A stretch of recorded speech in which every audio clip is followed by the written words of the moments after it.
త్వరగా తీసుకురా.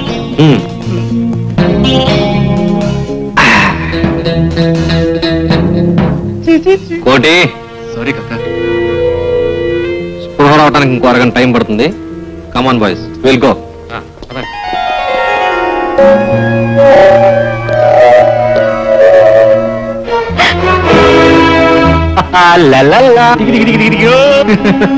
ఓ, ఈ రోక్స్ అంతా నీ మనుషులా? నేను నీకేం ద్రోహం చేశానని ఇలా వెంటాడి నన్ను చిత్రం వచ్చేస్తున్నావు. Tell me old man. ఎన్నో రేప్ సీన్లో నటించి మెప్పించి శబాష్ అనిపించుకున్న నీకు ఈ రోజంత బాధగా భయంగా ఉందా? నీలాంటి నటీమణుల విన్యాసాలు చూసి వెర్రెక్కి రెచ్చిపోయిన కుర్రాళ్ళు పరువు గల ఇంటి ఆడపిల్లలను బలాత్కరిస్తుంటే వాళ్ళ హృదయ ఘోష ఏమిటో, ఆ ఆర్తనాదాల వెనుక ఎంతటి మానసిక క్షోభ ఉందో ఒక్కసారి ఆలోచించు. అలా నటించడం మా వృత్తి, మా ప్రొఫెషన్ అనుకుని విర్రవీగావే, కోర్టులో కేకలు పెట్టావే. ఆ నీ వృత్తికి పర్యవసానమే ఈ దారుణం. అలాంటి సెక్స్ చిత్రాల్లో నటించి నట శిరోమణి అని బిరుదు పొందిన నీకు వెర్రెక్కిన ప్రేక్షకుల ఘన సత్కారం ఇప్పుడు జరగబోయే దారుణం. ఏం మాటలాగిపోయాయి? ఇప్పుడు అరిచి గొంతు చించుకో. నిన్ను సమర్థించి నీలాంటి ఎంతో మంది నటీమణులకు ధైర్యం చెప్పిన న్యాయస్థానాలకు, చట్టాల పుస్తకాలకు, ప్రభుత్వాధినేతలకు నీ అరణ్య రోదన వినిపించాలి. Come on come on, I say cry cry cry for your life, cry for your pride and prestige, cry cry I సే.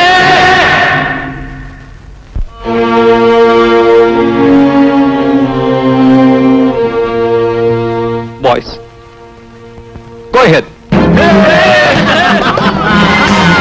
అసలు ఎవరు మీరంతా? నన్ను ఎందుకు ఇక్కడికి తీసుకొచ్చారు? మీకేం కావాలి? ఎంత డబ్బు కావాలో చెప్పండి, ఇస్తాను. కానీ నన్ను వదిలేయండి, ప్లీజ్ వదిలేయండి. వదులుకోవడానికి నిన్న ఇక్కడ తీసుకొచ్చింది. ప్రాణాలు పణంగా పెట్టి ఇక్కడ తీసుకొచ్చాం. మా రిస్క్ తగ్గ థ్రిల్ కావాలి, అప్పుడే నేను వదిలేదు. ఎన్ని సినిమాల్లో మమ్మల్ని రెచ్చగొడుతూ నటించడం లేదు. ఈ రోజు నీకు షూటింగ్ అనుకో, మమ్మల్ని ఇష్టపడి సుఖపెడుతున్నట్టు నటించు చాలు. మా పాత్రలో మాత్రం మేము జీవించేస్తాం. నువ్వెన్ని కేకలు పెట్టినా గొంతు వినబడే దూరంలో ఎవ్వరూ లేరు. ఈ చుట్టుపక్కల 100 మైళ్ళల్లో మేమే నువ్వే మాకు ఆడది.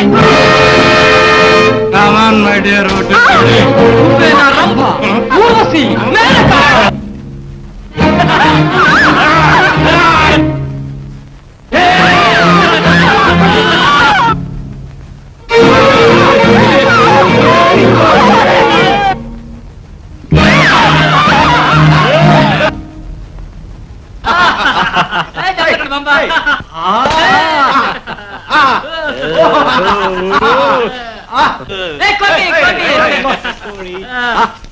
ఫోటోలు చాలా బాగా వచ్చాయి కదా?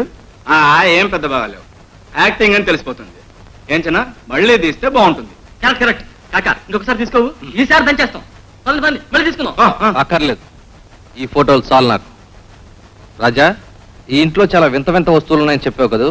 అవును కాక, పక్క గదిలో ఉన్నాయి, రండి చూద్దాం. కమాన్ పదండి. ఓకే చిన్న. చిన్న, లోపల చాలా విలువైన వస్తువులు ఉన్నాయన్నాడు రాజా. ఓసారి వెళ్ళి చూద్దామా? తప్పకుండా రండి చూద్దాం. కోటి, ఓకే.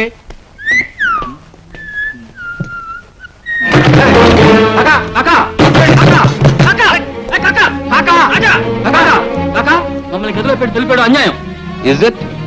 మిమ్మల్ని బయట వదిలిపెడితే ఆ అమ్మాయికి అన్యాయం జరుగుతుందేమో, అందుకే మిమ్మల్ని లోపల పెట్టి తలుపేశాను. నేను వచ్చే వరకు ఈ గదిలోనే ఉన్నాడు. రాజా, వీళ్ళు అరిసిగ్గి పెట్టినా తలుపు తీయొద్దు, జాగ్రత్త. Boy boys. Raja Raja please, Raja Raja తలుపు తీవా ప్లీజ్, ప్లీజ్ రాజా. రాజా తప్పమ్మా. Raja Raja Raja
ready madam.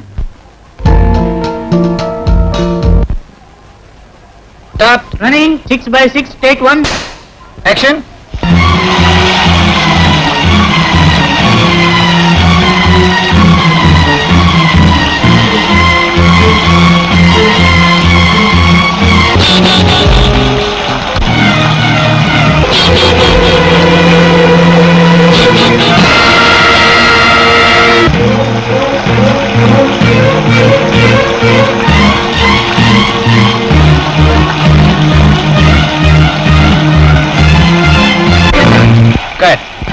ఎవరయ్యా ముద్దు? ఇట్రమన్.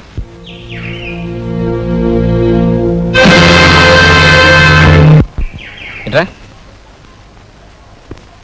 ఈ పేరు? సుబ్బారావు అండి. హీరో అవుదాని వచ్చావా?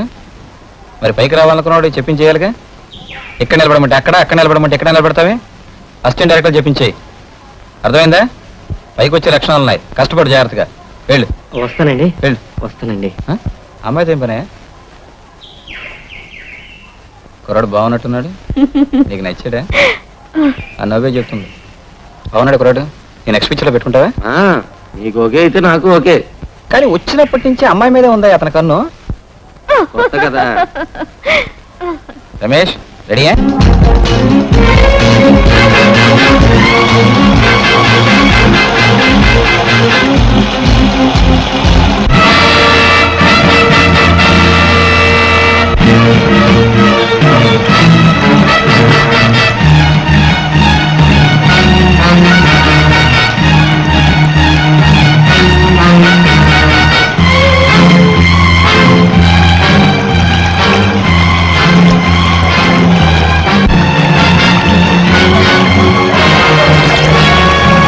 ఏమిటో ఇది అమ్మాయిని ఎత్తుకుతున్నారు? కమాన్ వెళ్ళండి. ఆగండి ఆగండి. అయ్యో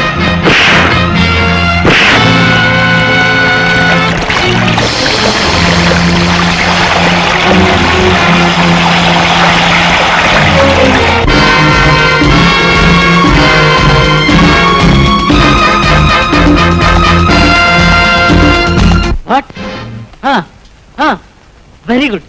మీరు వెంటనే వెళ్ళి ఆ ఫిలిం హ్యాండ్ ఓవర్ చేసుకోండి. ల్యాబ్కి పంపించి డెవలప్ చేయండి. Quick quick. తక్కువ విషయాలు నేను చూసుకుంటాను. కమాన్. మనకు దొరికిన ఈ ఫోటోలను బట్టి సాగర్ జైల్ బ్లాస్ట్ చేసి పారిపోయిన ఖైదీలే ఈ కిడ్నాప్ చేశారని తెలుస్తోంది. ప్రొఫెసర్ హరిహరరావు ప్రీతి మీద తన పగ సాధించడం కోసం ఆవిడ్ని కిడ్నాప్ చేశాడని నా అభిప్రాయం. ఎనీహౌ, ప్రజల్లో రేగిన అలజడి తగ్గాలంటే మనం ఈ కేసుని వెంటనే పరిష్కరించాలి. ప్రీతిని 4 ఖైదీలు కిడ్నాప్ చేశారట. తేడా వదిలింది. అది కాదే, 4 ఖైదీలు ఒక ఆడపిల్లని కిడ్నాప్ చేశారంటే జాలి వస్తుంది అంతే. మీకెందుకు జాలి? ప్రీతిలాగా ఎవరు బట్టలిప్పుకొని ఎగరు. ఇక నుంచి అయినా మంచి సినిమాలు వస్తాయి. కాఫీ తీసుకోండి. ప్రొఫెసర్ హరిహరరావు ప్రీతిని కిడ్నాప్ చేశాడని మాకు తెలిసింది. అతని గురించి మీకేమైనా తెలుసా? తెలీదు. నిజం దాస్తే తర్వాత మీరే బాధపడతారు. మిస్టర్ అరుణ్, లీగల్ గా మీకంటే 2 ఆకులు ఎక్కువే చదివాను.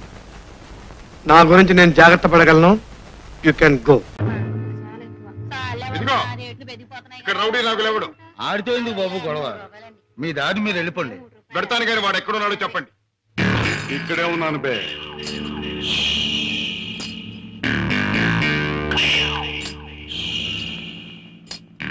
నువ్వే నా నాగులు? అనే అనుకుంటున్నాను బే. బే, ఇది నీకు అలవాటా బే? అన్యాయంగా మనుషుల్ని కొట్టడం నేరమని నీకు తెలుసా? పేద రీతులు నాతో చెప్పక. నేను చేసిన పని నాకు న్యాయమే అనిపిస్తుంది. న్యాయం అని నీ ఇష్టం వచ్చినట్లు ప్రవర్తిస్తే చట్టం శిక్షిస్తుంది. చట్టం, శిక్ష, నేరం ఇవన్నీ మనకు అనవసరం. సముద్రం లాంటి ఈ పేటలో మనం తిమింగలం. దమ్ముంటే తెలుసుకున్నారా? లేకపోతే నోరు మూసు తలంచూపో.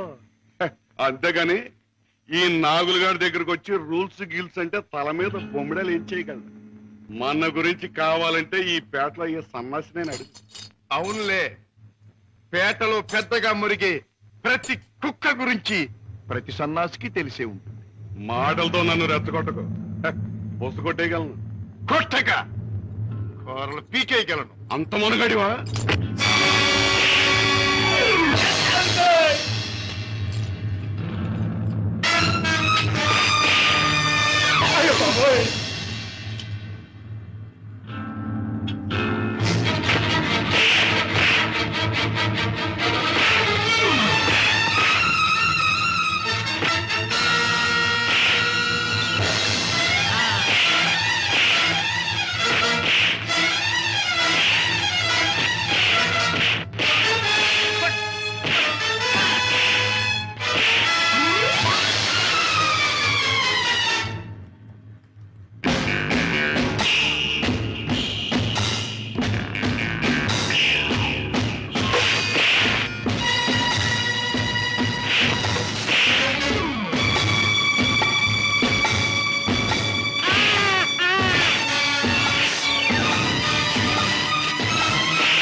నాగులు ఇతనెవరో తెలుసా? నా కన్న కొడుకు, నా ప్రాణానికి ప్రాణం.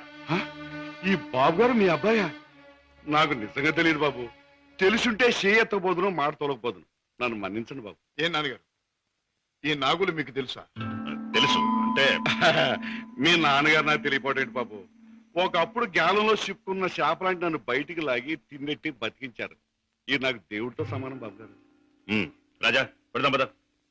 రాజా బాబు, ఏ నాగులు? ఇక నుంచి ఈ నాగులు మీ నమ్మిన పంట అనుకోండి. కట్టం వచ్చినా కన్నీరు వచ్చినా ఈ నాగులున్నాడనే సంగతి మాత్రం మర్చిపోకండి బాబు. నాగులు, ఇక నుంచి అమాయకుల మీద చేసుకోవటం మాని కష్టపడి సంపాదించి బ్రతకటం నేర్చు. అలాగే బాబు. కమాన్.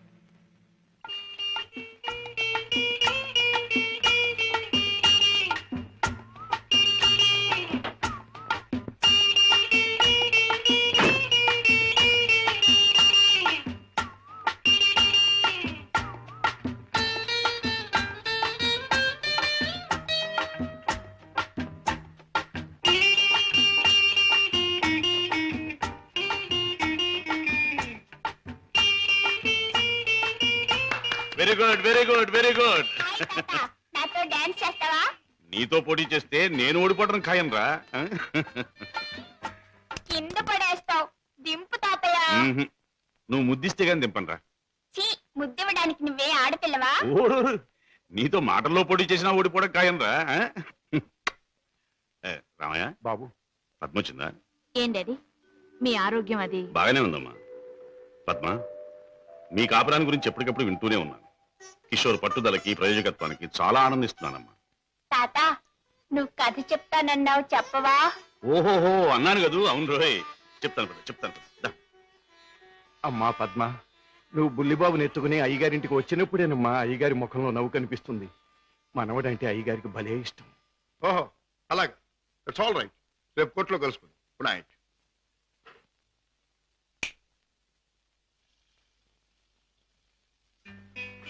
డాడీ, ఇలా వచ్చారేమిటి? అయిపోతున్న వయస్సు, అలసిపోయిన మనస్సు మనిషికి గమ్యం దగ్గర పడుతుందని తెలియజేస్తాయి కదా. అలాంటప్పుడు మిగిలిపోయిన కోరికలన్నీ త్వరగా తీర్చుకోవాలని ఆశపడతాడు మనిషి. It's natural. అవునా? మీ మనసులో ఉన్న కోరిక ఏమిటి? రాజా, చీకట్లో ఒక చిన్న దీపం ఎంత వెలుగునిస్తుందో, ముసలితనంలో ఒక పసివాడు తాత అని పిలిస్తే అంత ఆనందం కలుగుతుంది. కళ్ళకు వాడంత వెలుగవుతాడు అని రామయ్య తరచూ చెబుతుంటాడు. అప్పుడు మీరేమనేవారు? నేనా? నిజమేనని ఒప్పుకునేవాడిని. రాజా, అనుక్షణం బిజినెస్ వ్యవహారాల్లో పడి కన్నబిడ్డలకు జరపవలసిన ముద్దు ముచ్చట్లు మర్చిపోతున్నానేమో అనిపిస్తుంది. అందుకే పద్మ తన పెళ్లి తాను చేసుకుంది. ఆ పెళ్లి కళ్ళారా చూసి అదృష్టం పోగొట్టుకున్నాను. కానీ రాజా, నీ విషయంలో మాత్రం అలా జరగదు. నీ మనసులో ఎవరైనా ఉంటే చెప్పు, నేను అభ్యంతర పెట్టను. మనస్ఫూర్తిగా ఒప్పుకుని దీవిస్తాను. Thank you daddy, thank you. Good night. Good night. అవును బాస్, ఆ రంగయ్యని మీరు ఎలాగైనా రక్షించాలి. అసలు ఆ రంగయ్య ఎవరు? మా ఇంటి దగ్గర ఉండే టాక్సీ డ్రైవర్. మనిషి ఎంతో మంచివాడు, అమాయకుడు. చెయ్యని నేరానికి అన్యాయంగా జైలు పాలయ్యాడు.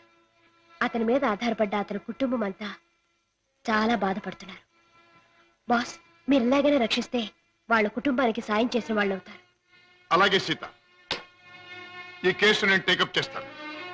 నేరస్తుల్ని శిక్షించడమే కాదు, అమాయకుల్ని రక్షించడం కూడా న్యాయవాదుల బాధ్యత, కర్తవ్యం. It's my duty. రంగయ్య, తప్పు చేయని వాడు దేనికి భయపడక్కర్లేదు. నీకు జరిగింది ఏమిటో చెప్పు. చెబుతాను బాబు, చెబుతాను. బెస్తపేటలో ట్యాక్సీ పెట్టు కూర్చున్నాను. ఇంతలో ఓ పెద్ద మనిషి చేపల గంప డిక్కీలో పెట్టించి ట్యాక్సీ ఎక్కి కూర్చున్నాడు.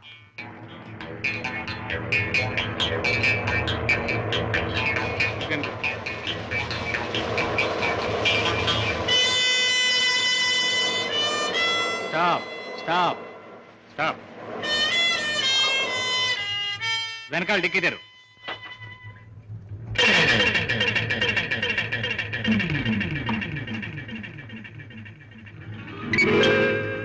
ఈ చేపల గంప ఎవరిది? నాది కాదు సార్, ట్యాక్సీలో వచ్చిన వారిదండి. అలాగా.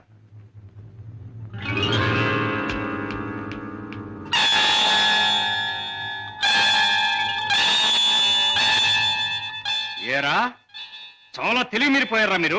నాకేం తెలియదు సార్. ట్యాక్సీలో ఉన్న పెద్ద మనిషిదేనండి. ట్యాక్సీలు ఎవరు లేరు సార్. దొంగ వెధవ. పోలీసులు కళ్ళు కప్పి బంగారం రవాణా చేస్తావా? పట్టుబడగానే లేని పెద్ద మనిషి పేరు చెబుతావా?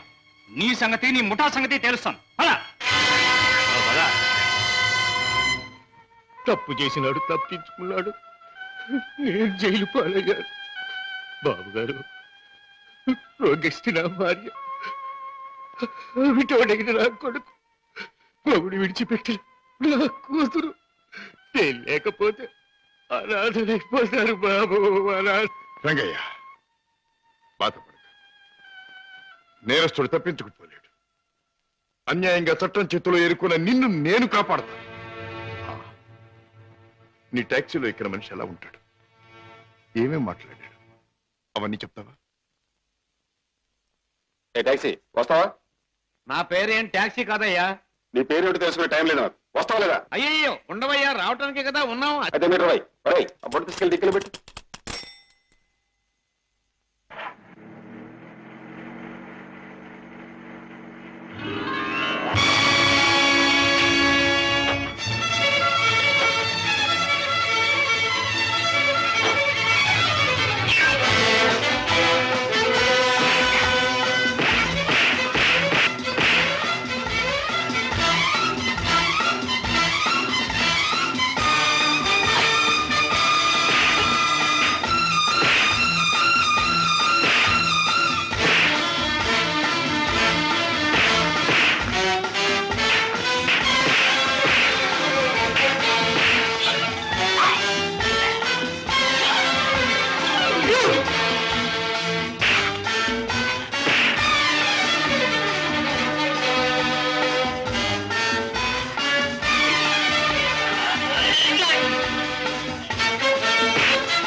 నీలాంటి దేశద్రోహులు చట్టం నుంచి తప్పించుకోలేరు. నీలాంటి దుర్మార్గులు ఈ స్మగ్లింగ్ నేరాలు చేస్తూ ఉంటే పాప అమాయకులు శిక్షించబడుతున్నారు. నువ్వు చేసిన వెధోపరికి పాప టాక్సీ డ్రైవర్ జైలు పాలయ్యాడు. పెద్ద దేశభక్తునంటూ నేరస్తులను పట్టుకుంటాను, దేశద్రోహులు శిక్షిస్తానని కబుర్లు చెప్పే నీ ఇంట్లోనే ఉన్నాడు పెద్ద దేశద్రోహి. ఏమిటి నాన్న ఒక పెద్ద స్మగ్లర్ చేస్తాం.